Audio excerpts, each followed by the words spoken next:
Good morning and welcome to my kitchen. Today we're going to be making French macarons, that delicious combination of cookie and confection.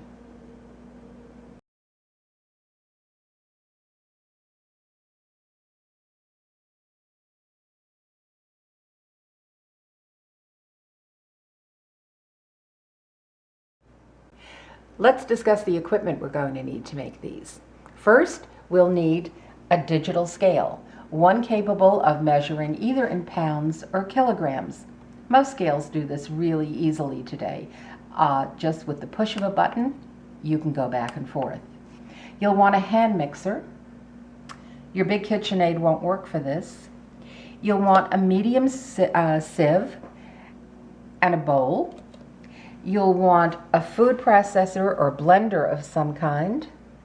You'll want a piping bag. I'm using a number 16 and I'm using a 1/4 inch piping tube. You'll want a big glass to put it in, which makes it easy to fill when the time comes. You'll want a bowl for mixing your egg whites. I'm using copper, which I've just cleaned, as I do every time before I use it, using half a lemon dipped in some kosher salt. If you're not going to use a copper bowl for your egg whites, any really clean bowl will do, because a trace of grease and your egg whites won't whip up. And then you'll add either a pinch of cream of tartar or a drop or two of lemon juice to stabilize your egg whites. The chemical reaction with the copper and egg whites means you don't have to add anything. Okay, we're going to start beating the egg whites. And yep, I'm beating them in the sink. I always do things like this in the sink because if it spatters, I only have to clean the sink. I don't have to clean all of the counters. When you start beating the egg whites, start slowly and gradually build the speed.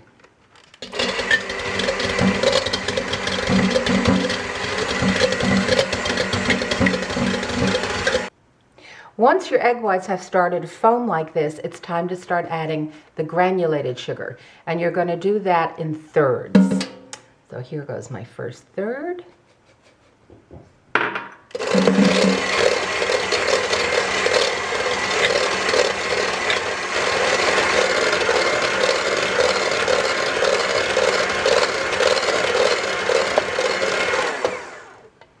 Okay, I've beaten my egg whites to really nice stiff peaks, as you can see. And now I'm going to add my food flavoring. This is a half teaspoon of raspberry extract. And I'm going to add some red food coloring. I'll put in a bit here.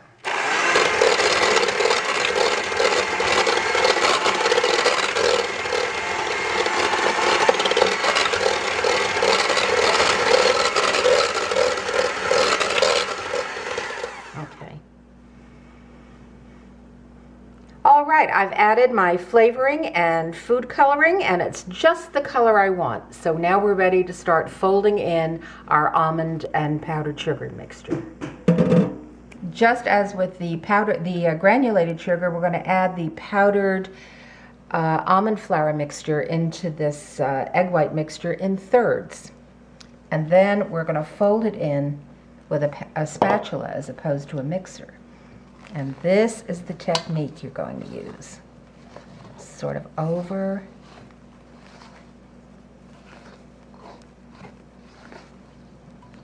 And this is looking just about right.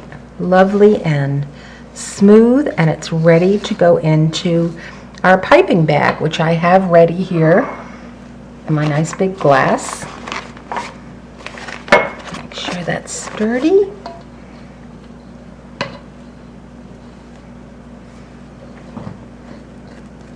And we'll just scoop that right in there.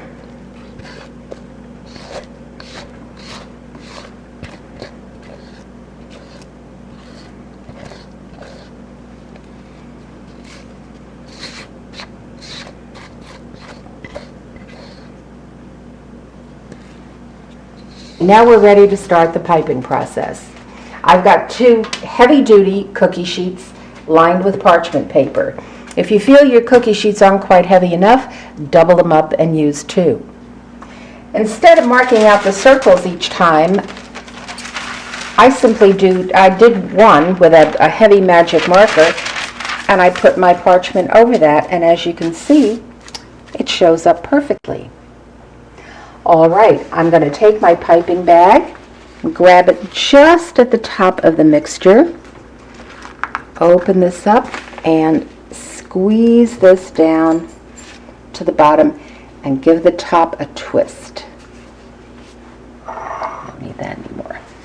Okay, time to start piping.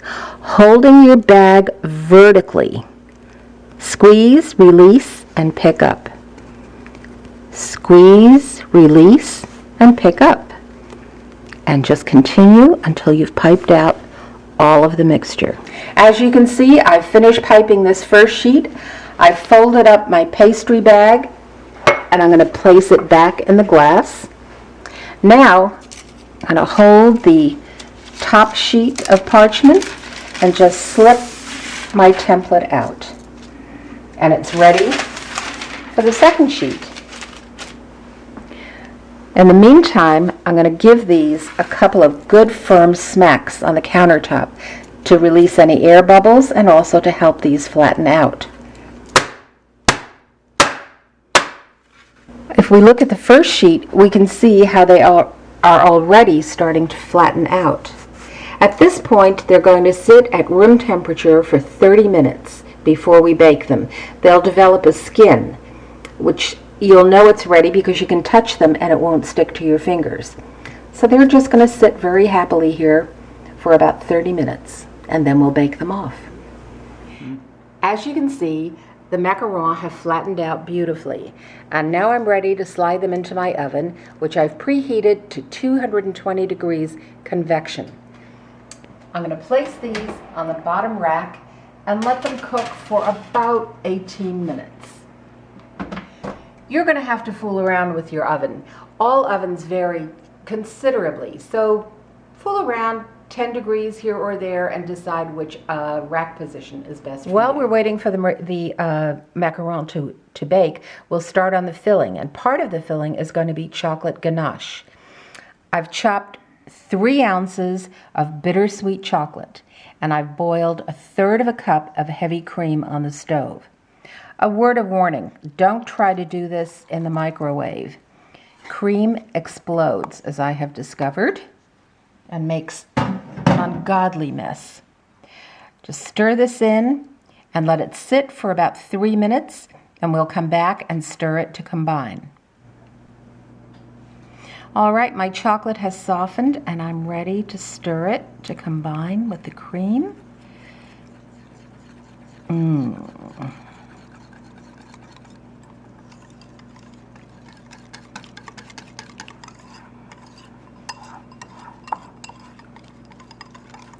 And that really is all there is to making chocolate ganache.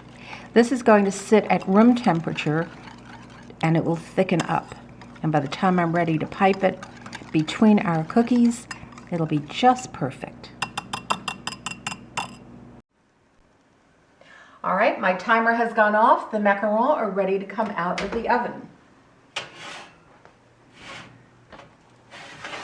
And as you can see, they've raised beautifully and have the little foot on the bottom, without which they wouldn't be a macaron. Off to the cooling rack. My macarons have cooled and are now ready to come off the parchment paper. With any luck, they'll lift. If you feel the slightest hesitation, take your parchment just like so and gently lift them and they'll release perfectly. All right, the ganache we prepared before is at a perfect consistency. I've put it in a disposable piping bag and just cut the end off. You don't need any special tip for this.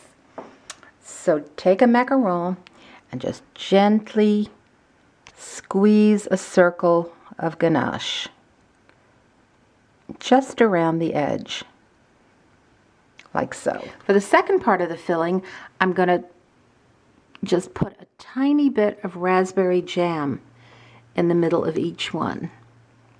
And for the final part, we're going to sandwich them together. Hold them delicately by the edge. Press ever so slightly, give a little twist. You never want to go like that and squish them in the middle, because that's exactly what they'll do, is squish. Of course, these are raspberry with a ganache and raspberry filling. For additional recipes and flavoring suggestions, please visit my website,